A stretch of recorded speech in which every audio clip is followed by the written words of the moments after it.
How you doing, everybody? Let's talk sports. This past bye week for the UH football team could not have come at a better time. Following a 1-2 start that featured a pair of road blowout losses, the Warriors were a bit battered and bruised physically and maybe even more so emotionally. But now a new phase of the season begins this Saturday as Hawaii opens WAC play against San Jose State. The UH players say the bye week was used to heal up, team up, so they could focus on playing up. On Friday, we had a team meeting with just the players. We had some of the captains and the seniors speak just on how much the season means to us and how we could gain it back. You know, it's not lost. Just talked about like last year's success and how it felt and how bad guys wanted it, and it's just not the same feeling this year. And we need to find that hunger, find that find that fire and get it back. We need to be humble and hungry and just start rolling and start beating these teams in our conference. This was the best time for a bye week. It definitely helped us refocus in on our goals that we want and how we could turn the season around. Now, you saw Tyler Gronke there. He's still progressing with that injured throwing hand. He participated in 7-on-7 drills this morning but was held out of team drills.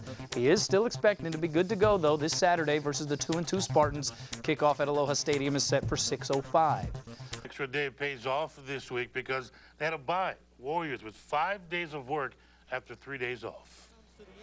Was the weekend off good for your bunch of guys? Yeah, I know it was definitely productive for me. I got an opportunity to get healthy. I finally feel 100% with my hamstring. Was the weekend off good for your guys? Well, I think it was very good for our guys. They were able to heal up, rest up, get freshened up. We needed that. I hope you're all having a pleasant evening. UH football team kicks off WAC play this week hosting San Jose State. Warriors hoping to avoid the drop-off that occurred the last 2 times they won the conference title. Co-WAC champs in '92, 6-6 the following season. Co-WAC champs in '99, 3-9 in 2000. Outright champs last season, 1-2 so far this season.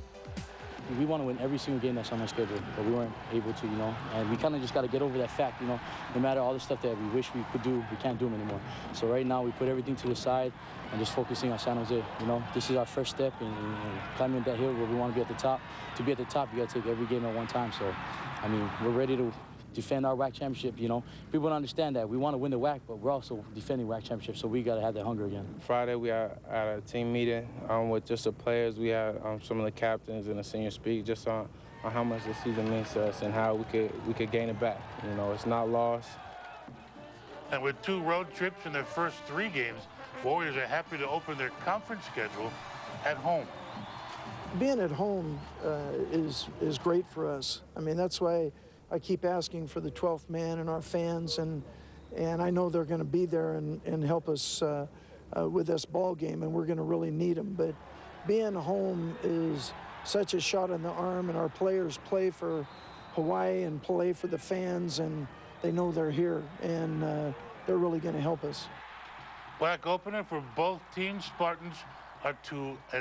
I think he had pain in his wrist and his thumb, so as far as him putting the rotation, the ball was kind of hurting and everything, so he kind of took back on the throw. But I'm pretty sure Tyler will get better by the end of this week. We got good trainers, and he getting that worked out. Tyler Gronke's injured throwing hand seems to be bothering him more than he'd like. And for the second straight day, Inoki Funaki saw more action at QB. But Coach Greg McMacken still sounds certain Tyler will be good to go on Saturday. No, we're just breaking him in slow, just like Rocky didn't take all the reps and Solly didn't take all the reps. So we're just, we have 4 more days till the ball game, or 5, and so we're just breaking it in slow and not rushing anybody and getting the reps that we need. Coach Mack's reference to Solomon Elimimian resting and recovering is for the linebacker's pulled quad muscle. He suffered the injury yesterday at practice, but is listed as probable.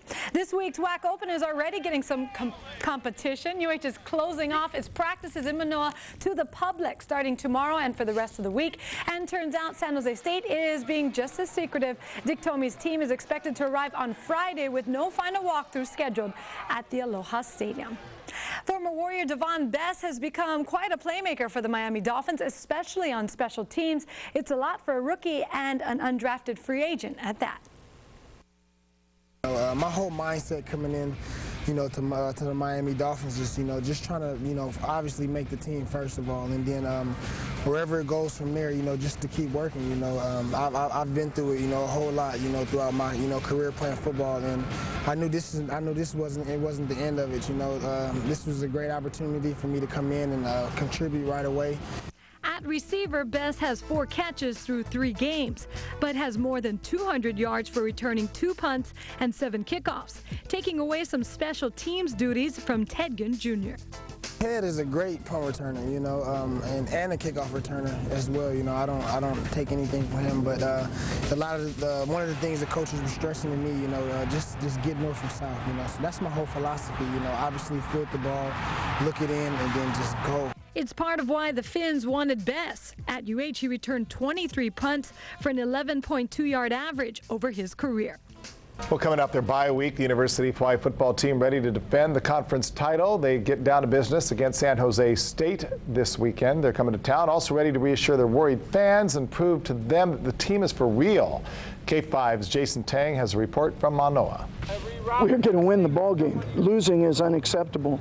Their record is 1-2 after 3 games this season, but the Warrior football team considers themselves 0-0 as the new conference season gets set to begin on Saturday. This is where we start playing for defending our WAC championship. One of our goals is to win the WAC, and this is like the first game for that tournament. Each week we have 1 game to go, and we're just going to focus on San Jose this weekend. While the team focuses on the Spartans, the fans focus in on Hawaii's quarterbacks. Tyler Gronke participates in team drills today, but his hand is still causing him pain, and his passing isn't as accurate. Yeah, it's kind of off today, but he coming back from an injury and everything. So I ain't really worried about that. I'm pretty sure he can get better by the end of the week. And then we got good backups and like Inoke who can come in and make plays with his feet and his arms. The Warriors are coming off what they call a perfectly timed bye week. They've had time to recover both physically and mentally. This bye week really helped us out. Let us get away for a little while. Kind of just refresh not just our body, but just our mind and our perspective on everything. And they hope everyone else remembers what this team is trying to defend. People gotta understand that we're the defending WAC champions, and we gotta play like that. So this is a crucial game for us. In Manoa, Jason Tang, K5 News. And in preparations for the game, the team is also closing practice to the public and the media for the rest of the week. Saturday's game is set to kick off at 6:05. If you're not going to the stadium, the contest, of course, available on pay-per-view. This, by the way, the 30th year of WAC football for the University.